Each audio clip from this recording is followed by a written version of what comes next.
Hello friends, आज हम बच्चों को पढ़ाएंगे शब्दों का शुद्ध उच्चारण कैसे करते हैं। शब्दों का शुद्ध उच्चारण सिखाने से पहले हमें बच्चों को ये बताना चाहिए कि शब्दों का शुद्ध रूप कैसे होता है। जैसे कि एक उदाहरण द्वारा समझाते हैं। हमने एक पात्र लिया पानी से भरा हुआ, जिसमें हमने एक पत्थर डाला और एक पत्ती डाली। कुछ देर बाद हम देखते हैं कि कौन तैरता है और कौन डूबता है। जैसा कि आप बच्चों से ही पूछें कि ये कैसे हुआ, पत्ती कैसे तैरी और पत्थर कैसे डूबा, तो आपको बच्चे बताने की कोशिश कर पाएंगे अपनी भाषा में कि जो पत्थर है वो भारी होने के कारण पैंदे में बैठ गया, नीचे चला गया, और जो पत्ती है उसमें वजन नहीं है तो वो हल्की होने के कारण ऊपर तैरती रही। जो पत्ती है वो हल्की होने के कारण तैरेगी तो हम इसे आधा मान लेते हैं, और हमें पता है पत्थर भारी होने के कारण वो डूब जाएगा तो हम इसे पूरा मान सकते हैं। मतलब जो हल्की या आधी चीज़ है वो ऊपर रहेगी और वो भारी या पूरी चीज़ जो है वो डूब जाएगी। इसे हम बच्चों को एक और उदाहरण से समझा सकते हैं। जैसे कि अगर एक बड़ा बॉक्स है, उसे हम नीचे रखें और उसके ऊपर हम छोटा बॉक्स रख दें, तो हाँ वो जो बड़ा बॉक्स है उस छोटे बॉक्स का वजन सहन कर सकता है। तो ये स्थिति सही है। लेकिन क्या एक छोटे बॉक्स के ऊपर हम एक बहुत बड़ा बॉक्स रख सकते हैं? नहीं, तो ऐसा नहीं हो सकता। कुल मिला के हमें बच्चों को ये समझाना है कि जो भारी चीज़ है, जो बड़ी चीज़ है, पूरी चीज़ है, वो नीचे आएगी, जो आधी चीज़ है वो ऊपर आएगी। इसके लिए हम एक और उदाहरण बताएंगे बच्चों को। जैसे कि एक बड़ा आदमी तो बच्चे को गोद में ले सकता है, पर क्या एक छोटा बच्चा बड़े आदमी को गोद में लेकर ऊपर उठा सकता है? नहीं। तो इसके लिए हम उनको कुल मिला के हमें क्लियर करना है कि जो आधी चीज़ होगी वो ऊपर रहेगी और जो बड़ी या पूरी चीज़ है वो नीचे रहेगी। इसका सबसे पहला उदाहरण देखते हैं हम। इस शब्द में क आधा है और र पूरा है। कैसे?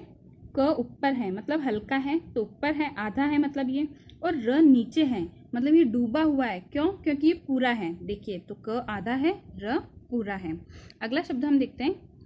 इसमें क के साथ कोई र नहीं जुड़ा है और म के ऊपर र जुड़ा है, तो र ऊपर है और मैं नीचे है, मतलब र आधा है और मैं डूबा हुआ है, नीचे है, मतलब ये पूरा है। देखिए, इसलिए हम इसे तो पढ़ेंगे क्रम, क्योंकि इसमें क पे बहुत कम समय रुकना है, क्रम। और इसे पढ़ेंगे हम कर्म, क्योंकि क पूरा है और र आधा है। ये बात बच्चों को समझाने के लिए कि कौन सा वर्ण या व्यंजन पहले उच्चारित किया जाएगा, तो जो आधा है अर्थात वर्ण पहले उच्चारित किया जाता है। इसे समझाने के लिए हम वही उदाहरण वापस प्रयोग करते हैं कि अगर पानी के पात्र से अब जो हमने पहले उसमें पत्ती और पत्थर डाले थे, उससे अगर पत्ती और पत्थर निकालेंगे तो पात्र में हाथ डालते ही तो पत्ती हाथ में आ जाएगी, और उसके बाद अंदर हाथ डालने पर पत्थर हाथ आएगा। इसका मतलब है आधे जो हैं वो पहले उच्चारित किए जाएंगे और जो व्यंजन है मतलब जो पूरे हैं वो बाद में उच्चारित किए जाएंगे। ठीक है, इसको समझाने के लिए मैं एक उदाहरण लेती हूँ। अधिकतर बच्चे इस शब्द में कंफ्यूज हो जाते हैं। जैसे कि शुद्ध रूप से आशीर्वाद कैसे लिखा जाएगा, तो हम जो दोनों ही हैं, दोनों ही दिए जाते हैं अधिकतर, वो पूरा खोल के देखते हैं हम। इसमें व के ऊपर र दिख रहा है हमें, तो ऊपर र है और नीचे व है। तो बताइए दोनों में से आधा कौन है और पूरा कौन है?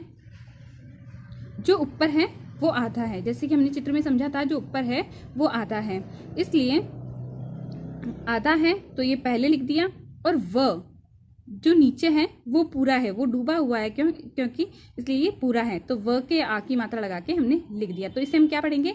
आशीर्वाद। ठीक है, अब अगला वर्ड जो दिया जाता है वो देखते हैं। इसे हम जानते हैं कि ये जो र है ऊपर, वो ऊपर है तो ये आधा है, और आधा जो वर्ण होता है वो पहले लिखा जाता है या पहले उच्चारित किया जाता है, तो हम इसे लिख देते हैं। तो अब हम क्या पढ़ेंगे? इसे आशीर्वाद। आशीर्वाद गलत है। फिर उसके बाद हम एक बहुत अच्छा सा शब्द देखते हैं, प्रेम। प्रेम में प जो है वो ऊपर है और र जो है वो नीचे है। साफ दिख रहा है आपको दोस्तों? प जो है वो ऊपर है और र नीचे है।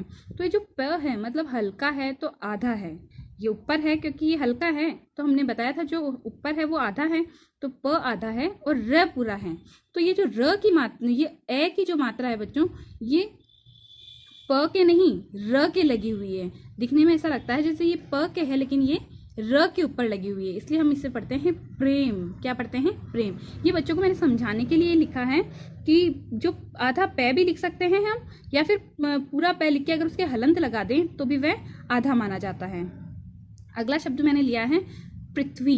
इसे अधिकतर बच्चे पृथ्वी पढ़ते हैं, लेकिन ये आप इसे ध्यान से देखिए, जो प है वो ऊपर है और जो नीचे है वो र नहीं होकर री से ऋषि की मात्रा है, इसलिए इसमें ये प जो है वो आधा है, मतलब वर्ण है, और उसके साथ मात्रा जुड़ी है री की, इसलिए इसे पढ़ते हैं पृथ्वी। क्या पढ़ते हैं दोस्तों?